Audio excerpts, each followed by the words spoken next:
সকালে ঘুম থেকে ওঠার পরপরই দেখলাম আজকের ওয়েদারটা মাশাআল্লাহ অনেক ঠান্ডা।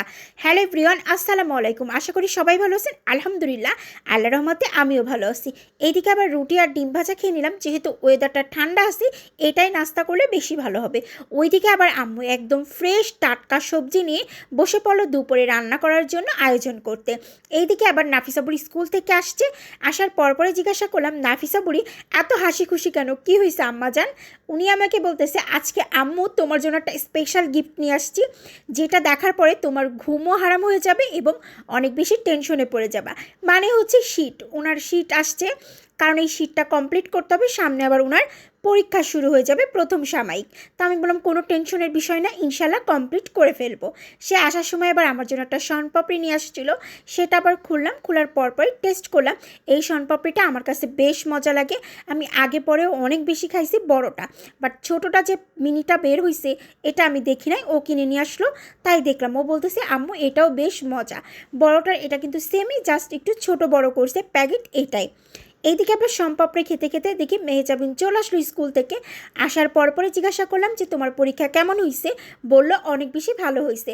আমি কিন্তু আবার একদিকটা খুব মেনটেন করি মেহজাবিনের ক্ষেত্রে আর নাফিসার ক্ষেত্রে। স্কুল থেকে আসার পরপরই পরীক্ষার সময় স্পেশালি প্রশ্নটা হাতে নিয়ে সব কোশ্চেনগুলো জিজ্ঞাসা করি। তো ও আবার আমাকে বলতেছে, এই একটা কষ্টের ব্যাপার, শিক্ষিত মা হলেও অনেক বেশি কষ্ট হয়, কারণ সেই সব কোশ্চেনগুলো আমাকে একদম উকিলের মতো জিরা করে করবে আর উত্তরগুলো আমার একদম পারফেক্টভাবে দিতে হবে। এইদিকে আবার কিচেনে এসে দেখি আম্মু খুব সুন্দর করে রুই মাছগুলো ধুয়ে পরিষ্কার করে মাখিয়ে রাখতেছে, একদম কড়া করে ভেজে বেগুন দিয়ে আলু দিয়ে নাকি রান্না করবে। আমি আবার রুই মাছটা খুব পছন্দ করি, স্পেশালি বড় রুই মাছগুলো বেশি মজা লাগে, একদম কাটা থাকে না আর খেতেও অনেক বেশি স্বাদ হয়। এই যে একদম ঝোল ঝোল করে খুব সুন্দর করে আম্মু আজকে রান্না করছে। দুপুরে গোসল করে আসার পরপরই খাবার দাবার খেতে বসে পড়লাম আমরা সবাই একসাথে। আমি আবার আজকে বোম্বাই মরিচ দিয়ে একটা ভর্তা নিয়ে নিলাম। আম্মু এই ভর্তাটা বানাইছিল হচ্ছে ধনের পাতা দিয়ে, আলু দিয়ে, আর একটা সাথে মিক্সড কী জানি সবজি ছিল, এক্স্যাক্টলি নামটা মনে নাই, তবে অনেক বেশি মজা ছিল। একেবারে বোম্বাই মরিচ ভেঙে নিয়ে যখন প্রথম ভাইবটা নিলাম, জাস্ট অসাধারণ মজা ছিল। তারপরে ভেন্ডি দিয়ে আলু দিয়ে নিয়ে নিলাম। এই তরকারিটা আরও বেশি মজা ছিল। এটা ছিল চচ্চড়ি। আমি আবার ম্যাক্সিমাম সময় ভেন্ডি ভাজি থেকে চচ্চড়িটা আমার কাছে বেশি মজা লাগে। অবশ্যই কমেন্ট করে জানাবেন কে কে ভেন্ডি পছন্দ করেন, আমার কাছে তো বেশ ভালোই লাগে। তারপরে নিয়ে নিলাম হচ্ছে বেগুন দিয়ে আলু দিয়ে মাছের ঝোল।